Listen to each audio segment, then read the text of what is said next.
Thank you very much, Jane. That was lovely. Well, hello everybody. It's lovely to be here. I'm relatively, though I grew up in Nottingham, I'm relatively new to Nottingham because I went away for 16 years and I came back at the end of last year. So we were having a little bit of a giggle. I still have to figure out where I'm going using sat-nav, even to come here, which is literally only a couple of miles away from where I'm based. And I have to say, it's just been an amazing journey coming back. It's incredible to see how much Nottingham has progressed in that time, and just the opportunities that I see that have opened up within the holistic sphere is incredible. You know, I've been back for 9 months and I just feel I've networked so much since I've been back, and I've spoken to so many people that are excited about holistic therapies, about learning more about living more from a holistic point of view, that to me it feels like it's a great time to be here. So I just wanted to share that with you first. Now Jane and Jane had asked me to prepare something on marketing your purpose. So this isn't going to be a presentation focusing on Ayurveda, but I will talk a little bit about Ayurveda through the presentation. It's more to look at. I've been in business for 11 years now, and as Jane was saying, when I started out teaching therapists about Ayurveda, nobody had really heard about it. You know, it was Ayur what? Sorry, what did you say? And so I learned a lot. I had to learn a lot about educating, about making sure that my message was clear before I got out there and started finding the right clients for the training and for my own private practice as well. And also how you become very focused in that. So really this presentation is about sharing the information that I've learned over that time. And then what we're going to do is look at it also from the point of view of when you're calm and you have a clear mind and you have clarity, how much more transformation that can actually bring into your business as well. Because actually, you know, when that energy is flowing, when you feel sort of grounded and calm in your thought process, it actually something energetic happens, and it makes it clearer the way that you actually start to market yourself, market your purpose, and also build your client base. So before I start, can I ask how many of you do run your own practices? Most of you, really. Yeah, okay. And we've got the ladies over here. You've just trained.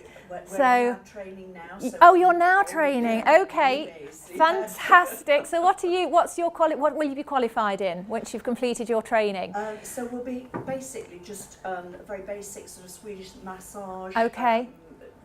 Course and manicure, pedicure. Great, yes. Good. Have we missed anything? I don't think we're covering waxing, are we? No, thank goodness. So yeah, but Okay. I'm very interested. I've already done Reiki. Yes. So I'm quite interested in the holistic side rather than the beauty side of, because it's quite a mixture on the course. The younger ones are more interested in the beauty kind of side. Yes. But I really want to get into reflexology. And it's an amazing journey once you start. I've heard of, how do you pronounce it again? Ayurveda. Yes. Yes. See, I couldn't even pronounce it, but I read about this years ago. Yes. And the different types. Yes, the different body types. Yes, I'm going to talk about them a little bit later on. So yeah, it's amazing. It does. I mean, thank you for that. It really does. It's throughout. No, it does make a lot of sense. So when I start to walk you through the 3 different body types, you'll start to think, maybe recognise a little bit of yourself in each one. But it's a wonderful way to treat your clients because it personalises everything. So from the type of therapy or the treatment you may recommend to your client, but also to the pressures. Jane was actually just talking about pressures, even the pressure that you might use in a treatment, even the oil that you'll use in a treatment. So it's just full of all this amazing wisdom and all this knowledge that we can bring into our practices in a very practical way. So I have titled this presentation, I'm going to show you how to develop a positive mental attitude and how this can make a huge difference to your business transformation, living the wisdom of Ayurveda. So my journey in Ayurveda started off, I actually started off life as a journalist. I was on a project in India. I wanted to move into, I had a real sort of sense of calling to want to move into something more that helped people. And I was just blown away by Ayurveda. I was having Ayurvedic treatment. I felt the benefits myself. And so I then stayed in India and I trained and then went on quite a nice spiritual journey as well, which was lovely. And then came back to the UK, back to reality. I launched our training program in 2005. And we've trained over 700 holistic therapists now. And some of them work for themselves, so they work independently, they have their own practices. Some of them work for holistic spas, so they're part of a big team.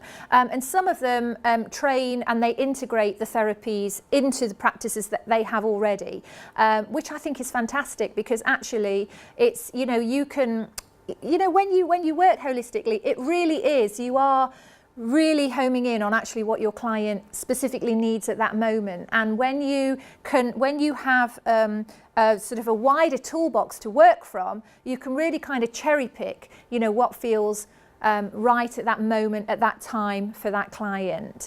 So it's a good road to take. So how do I do this? Page down. Here we go.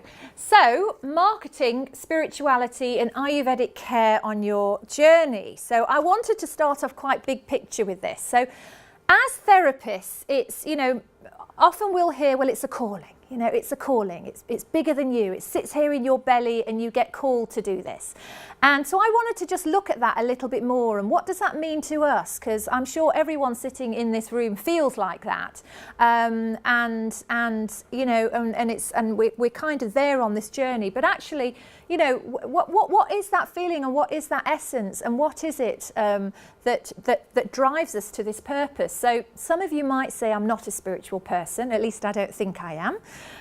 What is spirituality and what does spirituality have to do with marketing and then having a positive mental attitude? Well, what is it? So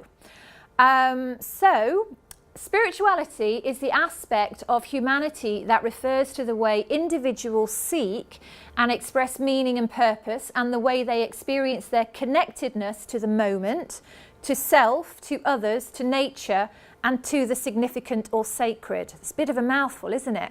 It does get simpler. There's lots of nice words in there. But basically, it's about having purpose. It's about having meaning in your life. It's about being connected to a vocation where you feel that you're making a difference. And that sense, that feeling is very strong within you. Some people say, I live in nature, I feel connected to nature. Some people say, I do breathing techniques every morning and that's how I get connected to self. So some maybe into yoga and through yoga practice you get that experience. But basically, so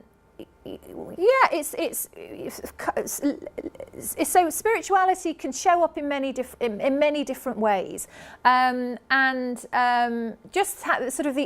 the essence of who we all are ultimately at our core, at our best.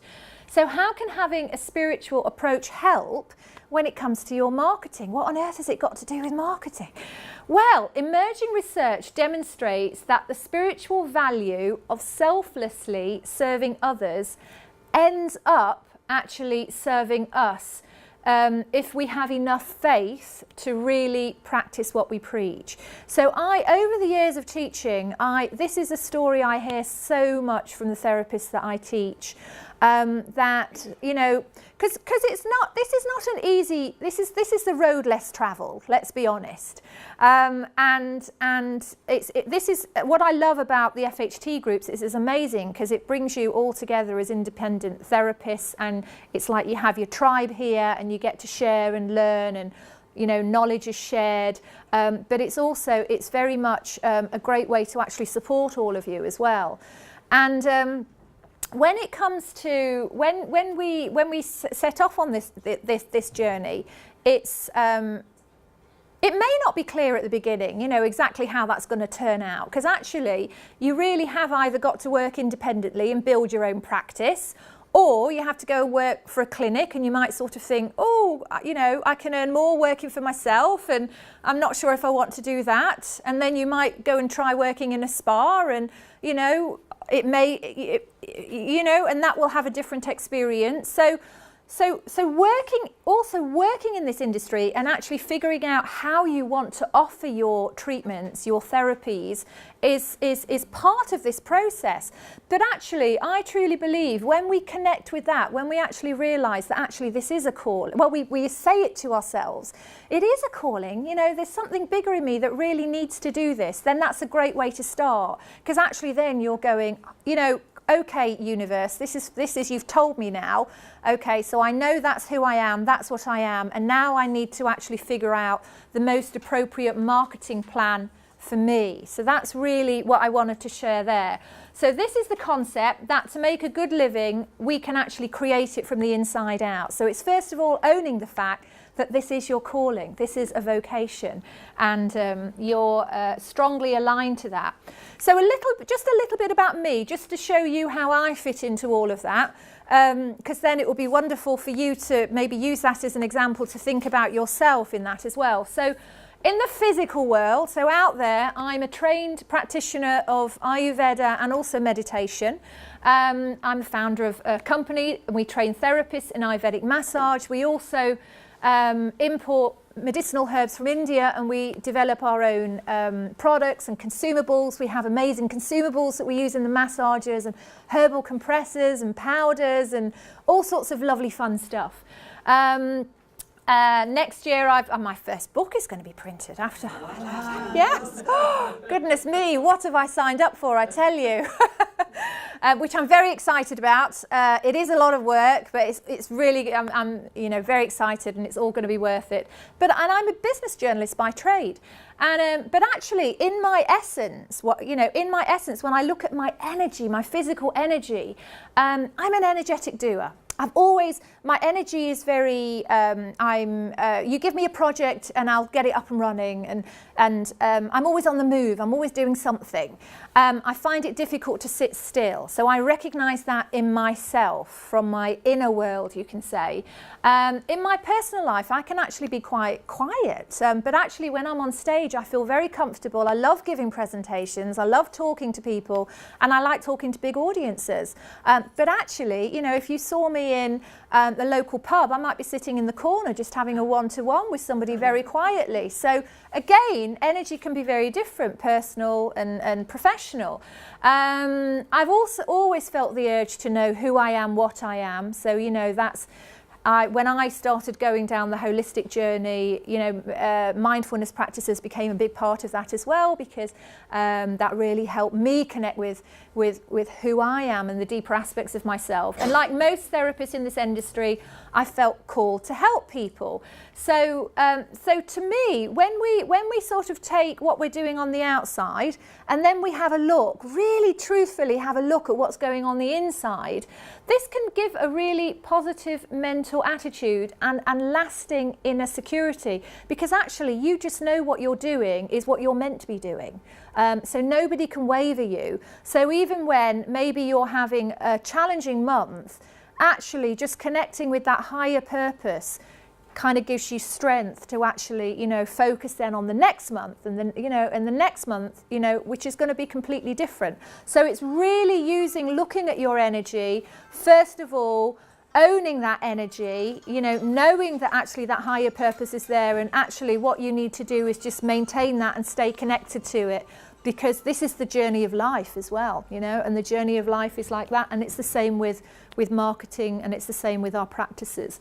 So that's kind of like the sort of the heavier side of it all. And then with me, my training and background, this is just a quickie, so I trained as a journalist. I've got all sorts of journalism qualifications. Then I went into Ayurveda and meditation, and then holistic massage. I've done lots more sort of courses on top of that. But a lot of the extra training I've done is looking at energy and looking at the blocks that we may have in our own bodies, our own constitutions, that can sometimes challenge us and can actually sometimes stop us from achieving the success success that we can really have. You know, I learned a lot about that over the last few years. It's helped me tremendously, because even running a business like this, I go through changes.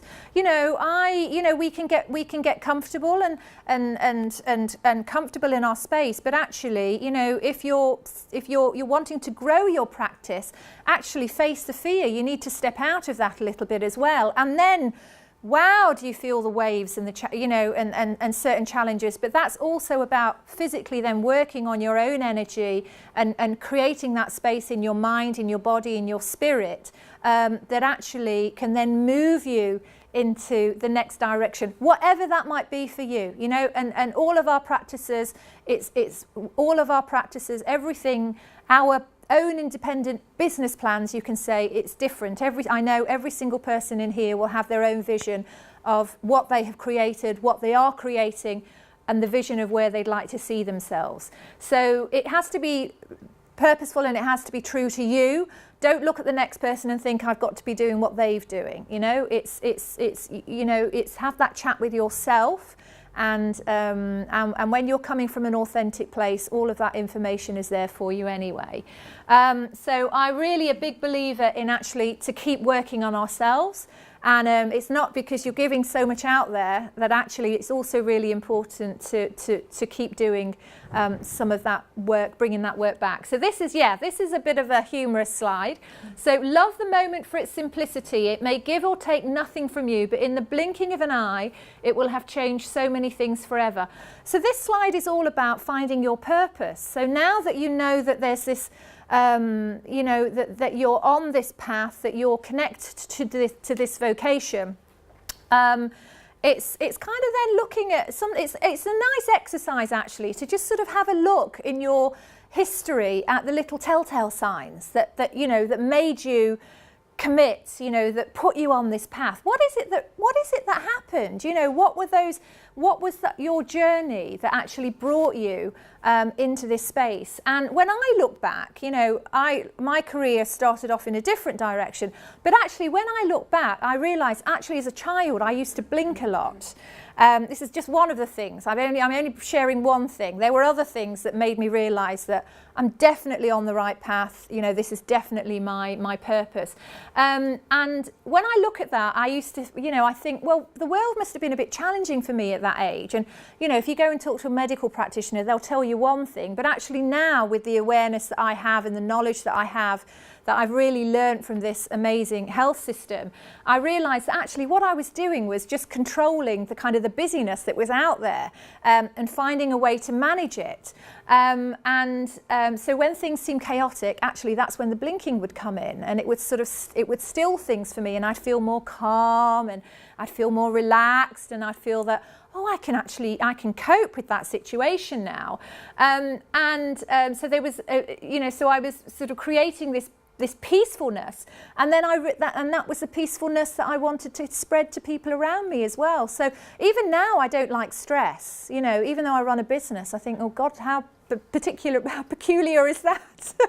Because actually I minimize it as much as possible, but it's very much part of my energy of who I am to want to do that. So when I look back at the sort of signs in my life, I actually realise even then I was creating solutions to well-being. So it was already there. It was just wrapped up in a different way. So have a little think in your lives and what put you on this journey. So I found this lovely quote, which I really liked, so I thought I'd share it with you. The purpose of life is to be useful, to be honourable, to be compassionate, to have it make some difference that you have lived and lived well. So again, you know, I think here we are, a group of holistic therapists. It's very much about making a difference to our clients' lives. It's very much about being compassionate and kind and sharing that energy with our clients. It's very much a big part of the work that we actually do. And, you know, but in return, we also, you know, we get something back from that as well. So it is an energy exchange when we start to work like this. So for me, once I found my purpose, I wanted to make people feel better. I then had to decide on the methodology. So how am I going to do that? Okay, so now I know who I am, and what I'm meant to be doing.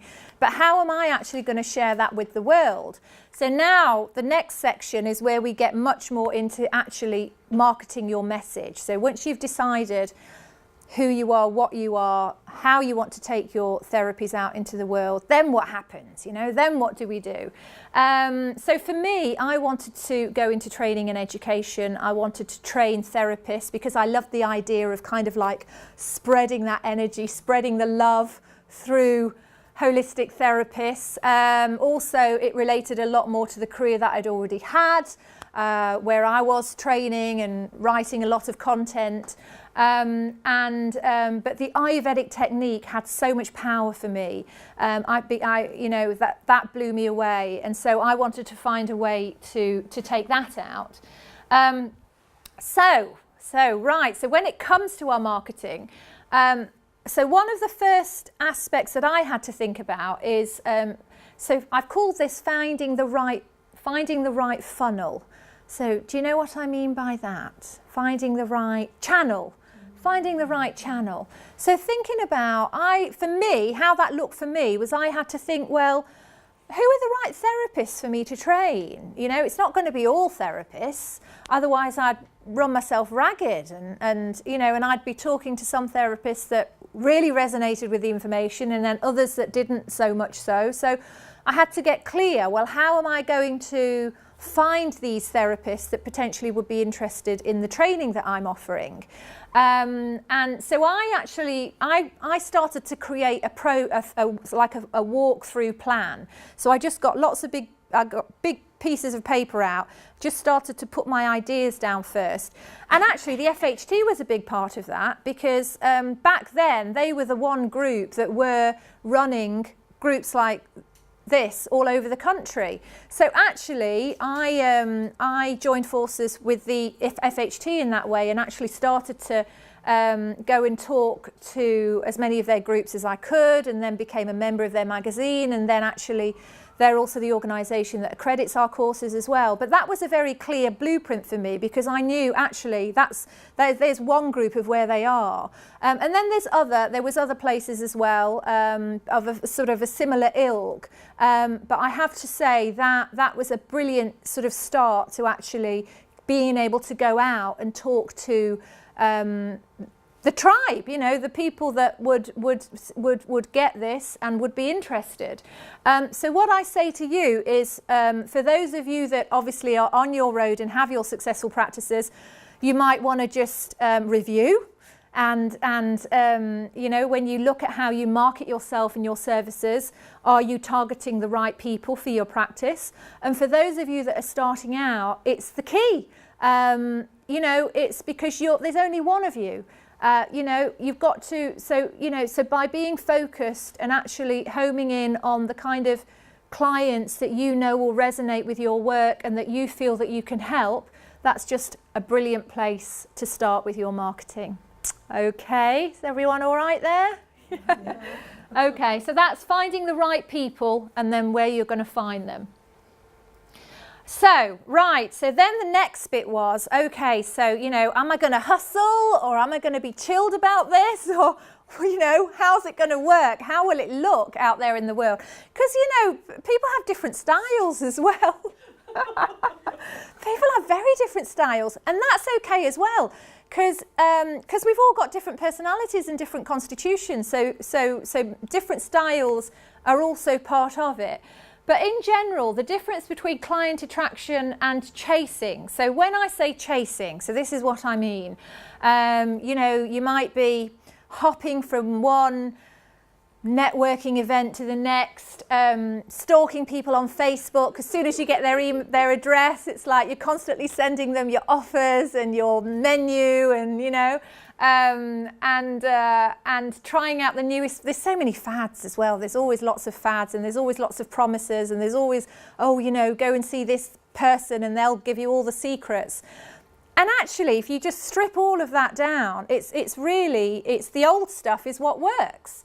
And you know, so one of the things that I learnt through building my business was there's no point in spreading yourself thin. So focus is key at the beginning. Know who your market is, know who you're targeting, know who you feel you can help and who you feel will resonate with the type of work that you offer. But actually attracting your clients, then how do you create that? So I've put 4 points here. So know your message. You've all got a message. You've gone on this journey for a reason, you know, and that goes back to finding out your purpose and getting clear on your purpose and what brought you to this stage in the first place. And it's a lovely exercise to do, and I'm sure it's also something you can do as a group as well. And there's you know, it's just, but once you start to get deep and you start to think about that, those words become clear and they have meaning, and actually that becomes very powerful.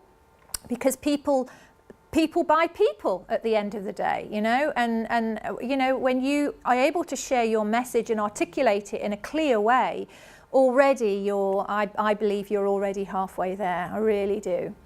And then identify who needs to hear it. So this kind of goes back to the previous slide, but this is all about getting a lot more strategic now. So that's a bit of a businessy word, isn't it? But that's okay, because actually, if we're building successful practices, we do need to get strategic as well. We do need to think, actually, who needs to hear my message, and am I targeting the right places? You know, or why have I turned up here today? You know, is this relevant? Is this the right place for me?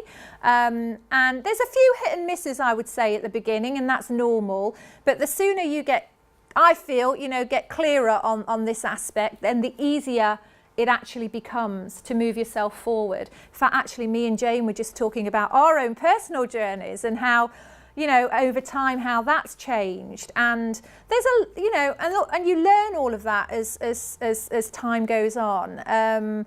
But I, again, just going, I feel that the traditional stuff really works, you know, actually just talking to people and, you know, getting your message clear, identifying who needs to hear it, so that you have got a good strategy. And then you can pick the marketing strategies that work best for you. So for some of you, that might be social media. I mean, you know, we're now living in an age where social media is so easy for some people. That's absolutely fine. I don't find it particularly easy. So, you know, but for those of you that do, you've got Twitter, you've got Facebook, you've got your newsletters. If you're feeling brave, you can set a YouTube channel up and, you know, put wellness tips on it. Speak to Ollie about that.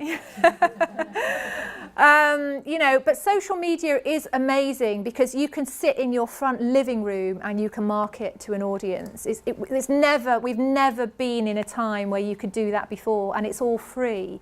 So I would say if you are comfortable and you kind of can, you know, get your head around all of this, then actually it's quite good to build strategies around that. People also, they expect you to have a website now, don't they? You know, whoever you are. But as a therapist, again, all you need is 1 or 2 pages. You know, as long as they've got somewhere where they can contact you. You know, you might want to have some of your treatments on there. You don't have to have your whole menu on there, but as long as your message is there and they can see that you're the right fit for them, then they're gonna, you know, they're gonna get in touch with you anyway, and then you're going to be able to give them all the information that they need. So I think the social media aspects are really very good. But when I look at my marketing plan, it's really been built up by all the traditional stuff, and that really still works for me. So I wanted to share that because I think there's lots of noise out there when it comes to marketing, and you know, there's the next coach guru that has this to say and that to say, and actually I'll tell you what, first of all, referral is your best friend. So, you know, every client who comes and has an incredible experience with you, if you can then give them you know, have a book where they can write a testimonial for you first. So build your testimonials up. Never forget to build your testimonials up. It's really important because that's that's a clear message to new clients that are coming through.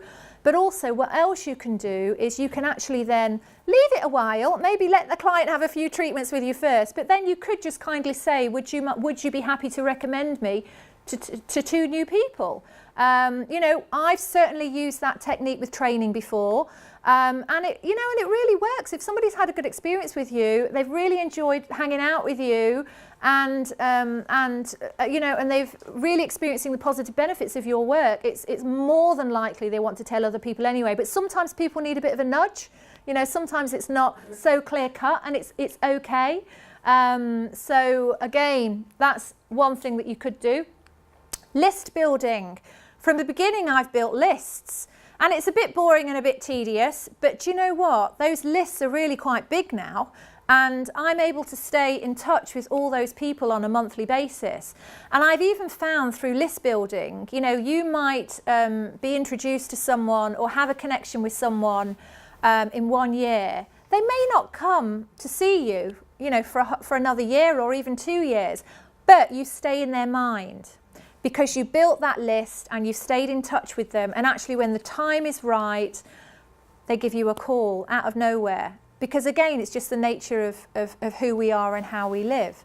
And also, when you build your lists, if you're able to stay in touch with people regularly, just by posting a little wellness tip or an offer, or you might have trained in a new treatment or a therapy or a technique, and you want to share that with your audience. Again, you just stay there in their consciousness as well. And I've found that to be a really good way of building my business. Yeah, by email, newsletter. Yeah, so basically there's so many ways to do this now. So I mean, we do outsource our newsletter distribution because it goes to a lot of people now. So that's just the easiest route for me to do. But you can, depending on the size of your list, you can MailChimp. You can sign up for MailChimp, and as long as your list is under 2,000 emails, you can send it out for free. So MailChimp, I think, is really good, and then you just have to put your images and your content into there yourself. There are other ones, I'm not familiar with them, but do it regularly. Don't just send one out once a year at Christmas. Happy Christmas. Do it regularly. Try and build that into your strategy, and I think you'd be pleasantly surprised at just what kind of returns come. But you need a good quality list as well. That's the other thing I learned at the beginning. I bought some lists. I might as well have just, put that cost right into the bin, because actually they weren't qualified lists. And those people weren't interested in my services. So your list is important. Staying in touch with your list is important. But it also needs to be quality, quality rather than quantity. It's better to have one good potential client on that list than to have 10 people that are just never going to come and see you, and it's just then more admin, isn't it? So that goes back to them being a bit more strategic about how you actually go out and build your network of people that are going to, that love what you're doing. I think giving talks, it's something I've always done all through my career in this industry. I do, and that's changed as well. That's changed from small groups, maybe 4 or 5 people, very intimate, to then groups like this, 15, 20, and then now I do, much bigger groups as well. And I have to say, every single talk I give is always a positive experience. It sharpens my knowledge, which is also important, because ultimately we need to talk to our clients as well, and keep our own energy high, and keep sharing our information in a good and positive way that people understand. Because again, we're the practitioners, we're the therapists, so we have all that knowledge in our head. But actually, when you talk to a client, you've got to talk in layman's terms. So actually giving talks is a good way to just make sure that you are talking in layman's terms, and not overwhelming them with all this technical information. And giving talks is, you can, I feel as holistic therapists, you can locally, if you're marketing yourself locally, then there's there's plenty of women's groups, and I'm sure there are men's as well, We've got one man here today. Hello, sir. But there are lots of women's groups. There's lots of mother and baby. There's lots of, you can get involved with corporate organisations if you want to, and you may want to build that up and go in and offer a talk on your health discipline. There, it just depends what they've got going on already. That's what I found. If they're already working with a therapist or a group of therapists, they're probably less likely to have you come in. But if they're not, then there's potential there as well. So just finding ways to go out and spread your word, but don't overdo it, because you've got to maintain your energy levels as well. And I think you also need to think clearly about the group that you're going to talk to as well. So you don't want to just rock up with your amazing presentation, but then not actually think about, actually what would I like to happen through this experience, and is it you want to share your services more so, or do you want some feedback about something, or get clear on why you're there as well, because that's really important. Because you know what, otherwise, you could be up giving talks all the time. And also people want content. I just want to add to that. People want content, I would say, more than ever before. I feel it more now than I did when I started 11 years ago, because we are living in this world where we can Google everything and we can find so much information that's good, but also, and what it's done is it's made people almost more hungry to actually have that information and content as well. So bear that in mind also as you build your strategies, your marketing strategies. Health networking events. Since moving to Nottingham, I've joined 2 business groups, and what I really like about that is it's a real mixture of people. I've joined more for the other side of my business, not the training so much. However, what I found is the people that run these events are more than happy to share the database of the attendees. That never happened in London. Yeah. So, and now, I was quite overwhelmed at first. I thought, really, wow, you email the data out of all the people, the emails out of all the people that attended. That's really good. So never be shy to actually ask for the emails of the people that attended an event that you attended, if you think that actually from there, they're going to be really good emails to add to your newsletter database, because again, it's a good way for you to stay in touch with them in a nice, gentle, soft way. And then staying in touch, I think now we kind of have to do it as therapists.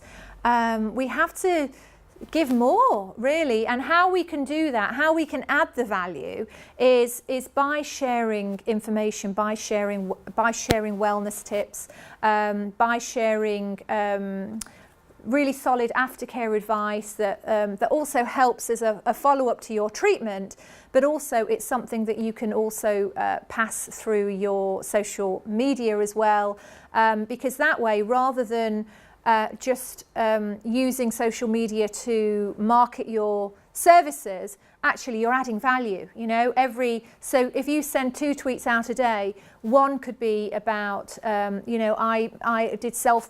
wanted to tell you all about self-massage and using sesame oil and the benefits of sesame oil, and then that's really, wow, that's you're giving that information to your clients for free, and then your next tweet can be about the treatment that you're going to then be offering, the new treatment that you're going to bring in. So be creative. I'd say be creative with your content, and but you have to do it diligently as well. That's the only thing. If you go down that road and you have your Facebook page and your Twitter, you do have to do it regularly. So you need to be committed. So it has to be part of your marketing strategy. You have to have decided in your head that I'm going to do this, and I didn't find it easy at the beginning. I just thought, it'll be a fad, we won't get into that.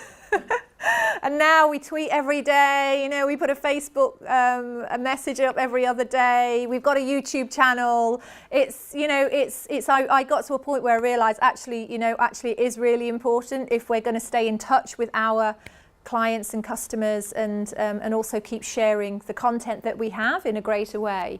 So I've put here, if you're tired of chasing one fish at a time, then you need to build your lists and stay in touch with your list regularly. You really do.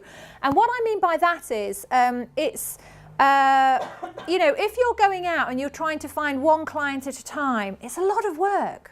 And I read this example of a fisherman going out and fishing for one fish at a time, and how tired he became when he came back to shore, because he'd gone out and he'd find one at a time. And then the next analogy was actually then he just realised that's not the way to do it. So he went out and he took a big, what do you call it, like a big net. Yes, he took a big fishing net out with him, and he went out and he did one journey out, and he got his fishing net out, and then he came back to shore with his net full. And really, when you're networking, it's a similar principle.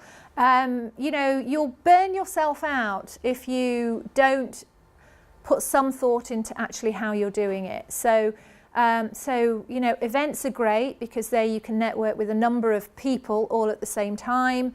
Referrals are amazing because, I mean, you're not having to do anything, you know. I mean, really, I mean, your clients are doing the work for you. It's fantastic. But do have a plan, you know, do have a plan, and review your plan. That's the other thing. Keep reviewing, because sometimes, you know, you might try one thing and actually for you it doesn't work, you know.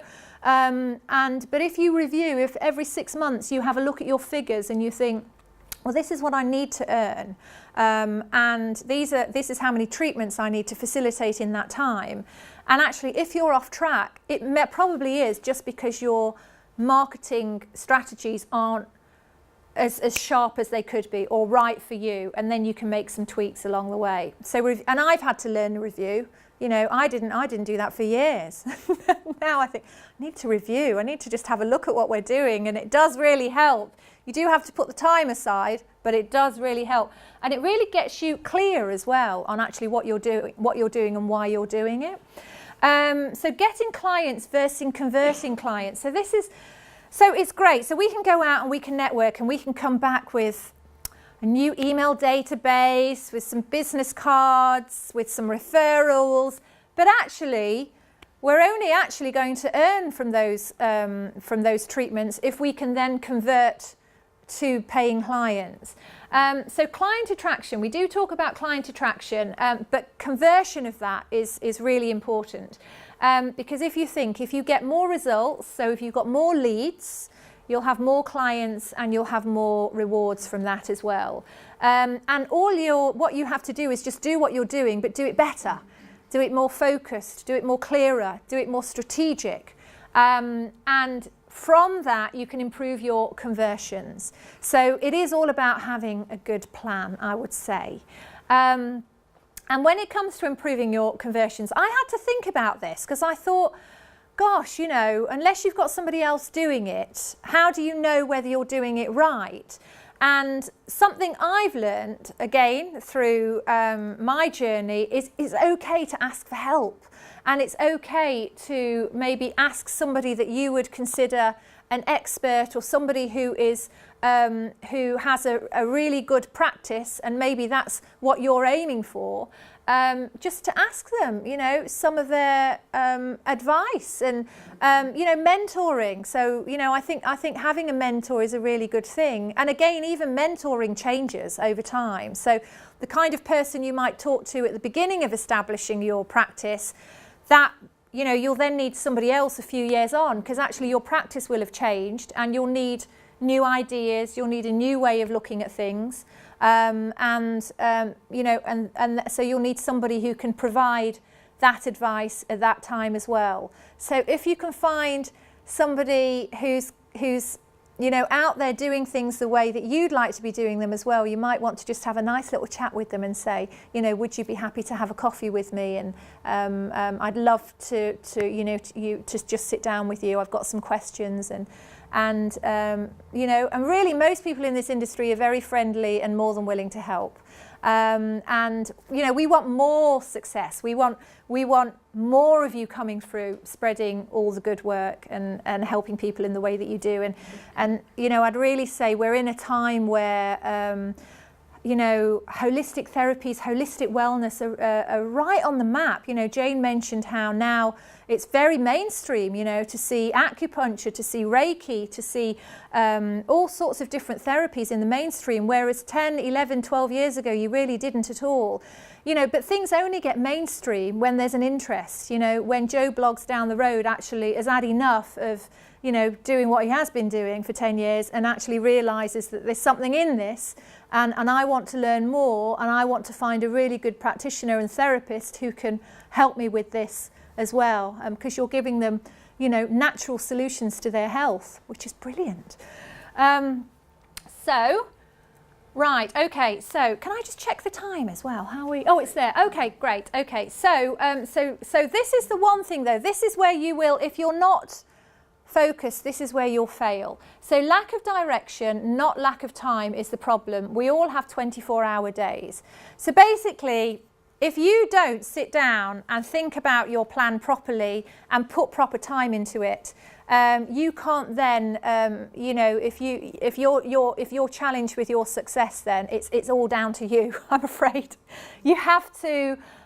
You need to have single focus and really plan properly in order to meet your goals, make sure that you're treating the number of clients that you want to treat and that you're running the practice in the way that you want to and successfully. So we're our very best, we're at our very best and we're happiest when we're fully engaged in work we enjoy on the journey toward the goal we've established for ourselves. So you've already made that decision, you're already doing it.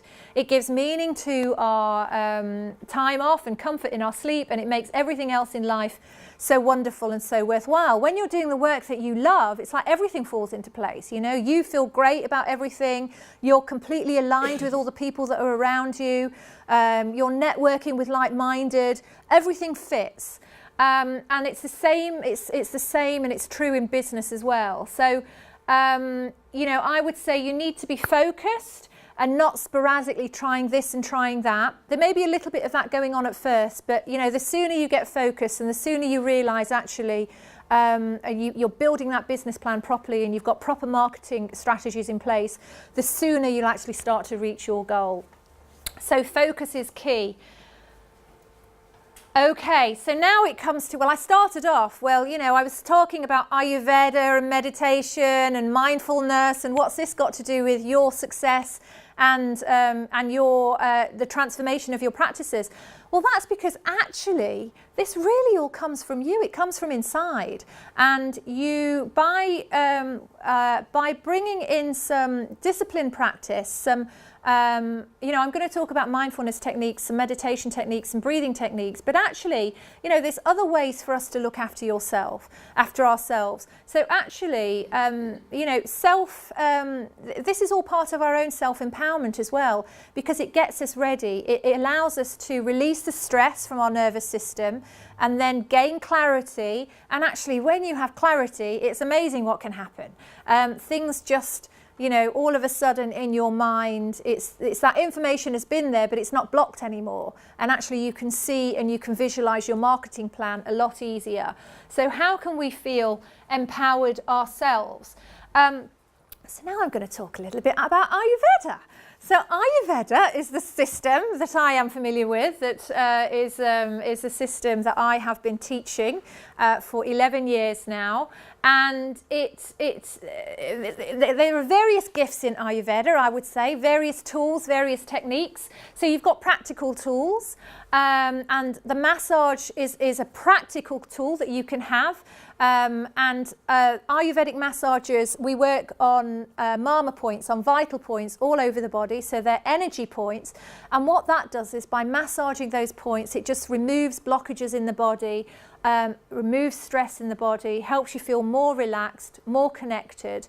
And actually, we through that release, it's very healing. So often Ayurveda is connected, you'll see it connected very much more to a healing therapy, because it really goes kind of deep into your mind, your body and your spirit as well. Then we have lots of breathing techniques, and the breathing techniques, there are so many, it's just unbelievable. And what's great is all of those breathing techniques will also support different different breathing techniques will support different body types. So again, whereas we might try a simple breathing technique that clears our mind, actually when you look at the Ayurvedic system, it gets more bespoke, so there's more specific things that may suit you better, that actually really release blocked energy at a very deep level, and all of a sudden you feel, you just feel more empowered and more clearer about what you're doing and how you're going to achieve it. So big believer in breathing and meditation. And then meditation. So meditation is when we want to go deeper into our consciousness. We might have some questions for ourselves. And actually meditation is a very healing process. It strips off various layers that no longer support us. And again, it just helps you gain really good clarity. And from a marketing point of view, you can then use that to propel yourself forward. So all of these tools help you overcome anxiety, fear. So, fear and guilt, fear, definitely. If I look at my journey in business, there have been moments where I felt stuck. I didn't know what the next stage would be. I didn't necessarily feel ready for some of the things that I've ventured into in business. But actually, when I just did some work on myself, kind of all of that just started to disappear, and I just realised it was just in my head, and that actually we're all capable of a lot more than often we realise. So yeah, that's another lecture, isn't it? Going off on a tangent now. And also, when you bring Ayurvedic techniques into your life, it's very, it helps your ability to live an authentic life, live true to yourself, and that again ties in with your marketing plans because they become aligned to who you are and what works for you. So, origins of Ayurveda. So I'll give you a bit of background. Oh, didn't know it was going to do that. A little bit of a song and dance from Ayurveda there.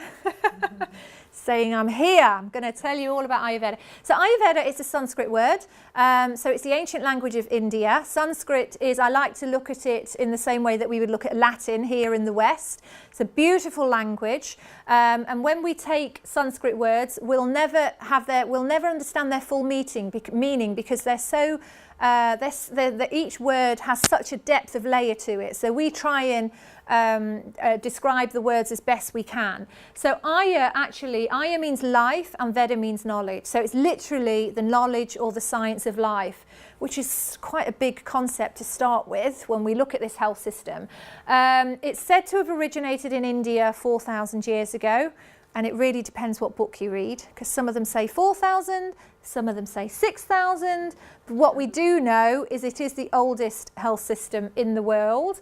And it's an individualised system of health. It works holistically on mind, body and spirit. And what we do with the Ayurvedic system is we combine nutrition is a growing part. I mean, it's been there since time immemorial, but more people are interested in nutrition now. So Ayurveda, from nutrition from the Ayurvedic point of view, is where it's really creating it's quite simple meals, all of them unprocessed, and according to your body type. So that's where it's quite unique. Also herbal remedies, so we'd always treat with herbs. Yoga and meditation, another aspect of it. Oil therapies and massage, so that's the area I teach in. Spiritual practices or philosophy, I like to say. There's a lot of information there, just books and books and books about wisdom and consciousness, and you'll find lots of information in Ayurveda about that. And then also there's another aspect, which is a word called, it's panchakarma, which is the classical way to detox the body. So that's quite alternative, and you don't find too many clinics in the UK offering that. Surprise, surprise. Not too many people putting their hands up for that one. So when you have all of that choice, how do we make our selection? So this comes to the wonderful principles of Ayurveda. So this is how we decide what is best for ourselves, and then also how we decide what to recommend to our clients. So Ayurveda actually sees the body as composed of 5 elements, so ether, air, fire, water and earth. And then from those elements, the doshas are formed, the 3 doshas. There's 3, dosha also means body type. So vata actually means what moves, it's a moving energy. So people who have a vata body type or vata constitution are predominantly made up of air and ether. So there's lots of movement, moving all the time. Pitta constitutions tend to have more fire and more water in their bodies. So they tend to, they're the people who are more, they'll have more of a medium frame, and you'll definitely feel that their temperature is quite warm. So they're quite fiery. Kapha constitutions are predominantly made up of the water and earth elements. So they're more of a grounded constitution, more lethargic, they're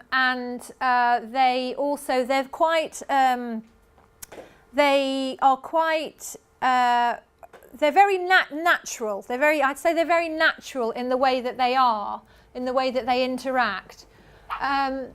So when it comes to, oh, look at that, I've got to press that more times. When it comes to the doshas, vata, so you have to think now which one you are.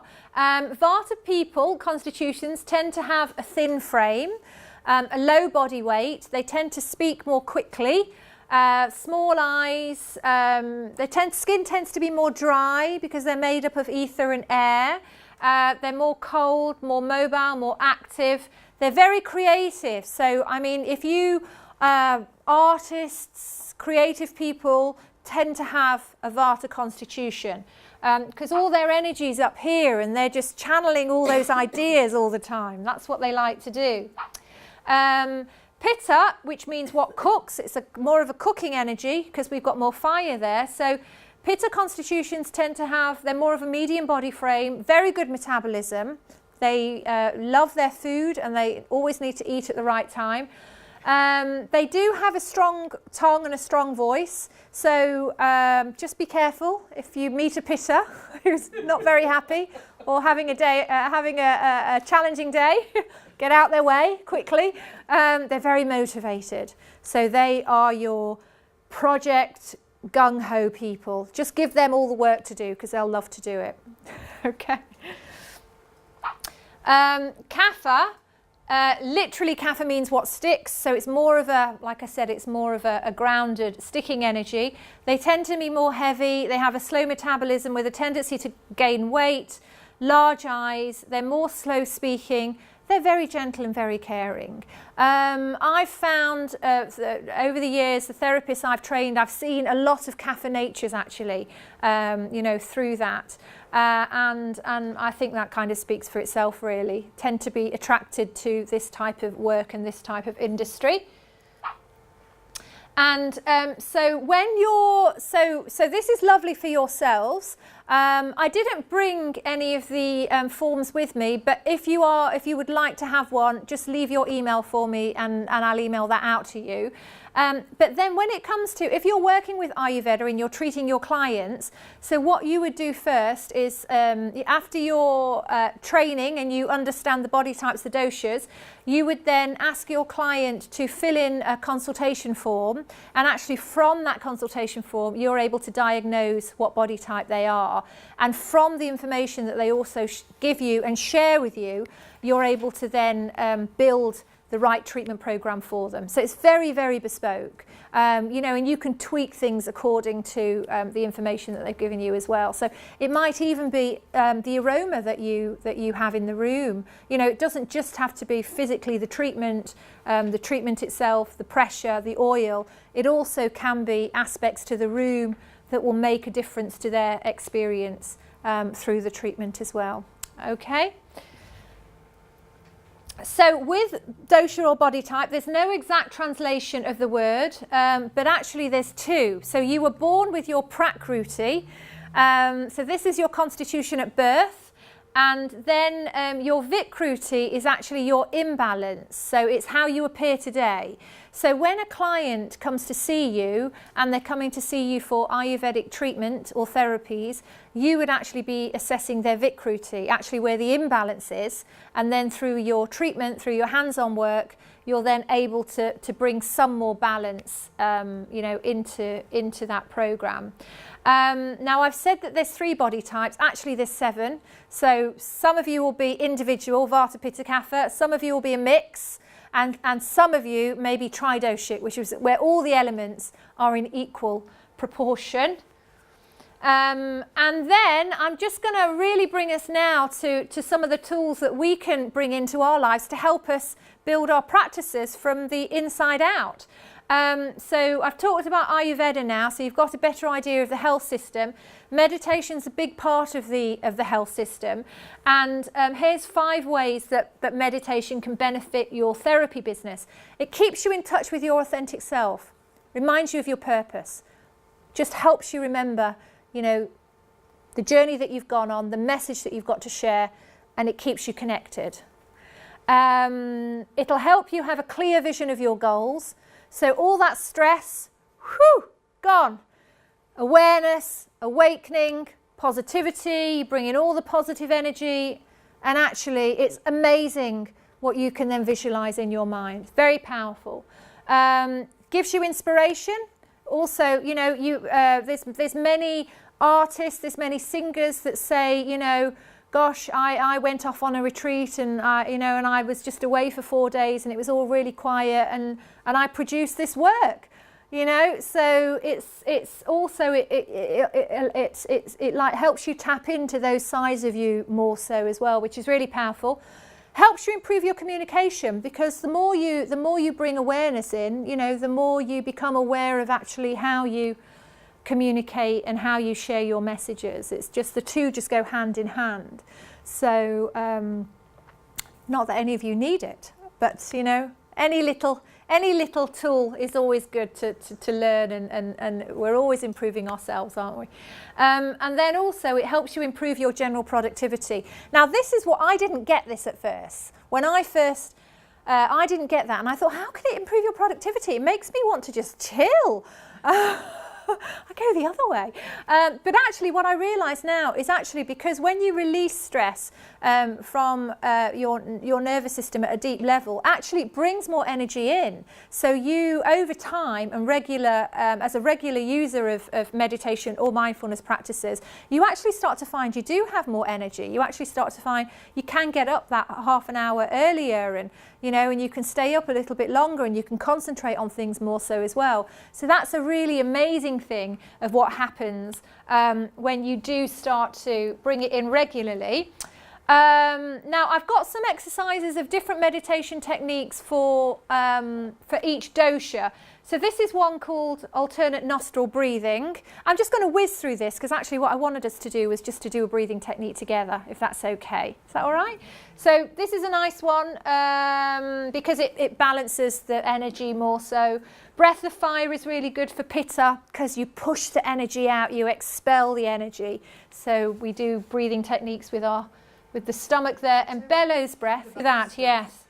Good. And then yeah, I mean they're all again depending on what's going on, they're all great breathing techniques. But yeah, you're right, that one's a really good one for just getting it out. Instead of going and stamping on somebody. You can just do that. And bellows breath is good for kapha. It's about purifying, more about purifying. I'd love to spend more time on these, and maybe that's something you can do, Jane, with the yoga as well, because I did just want us just to do something together, just bring us all together, if that's okay. So this is just a nice simple breathing. We'll do a breathing technique together. So if everybody